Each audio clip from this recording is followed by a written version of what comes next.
that we are in a season and in a time of restoration, where God is about to restore all things according to his original intent.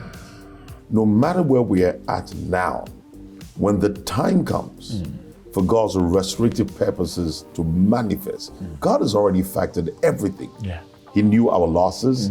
He knew the challenges of COVID-19. He knew everything would go through, but he has set times. And I believe that in the fullness of the dispensation of those times, we will see the manifestation of God's promises. Exactly. And in Ecclesiastes 3:3, it says that there's time for everything. If our heart and our lifestyle is incompatible, unfortunately, we can't hear the Holy Spirit, because the enemy will bring all sort of distractions. He will bring all sort of distortions. He will say, look, discourage you in so many ways and forms so that you lose focus on what God is trying to do in your life. But you have to stay compatible with the Holy Spirit.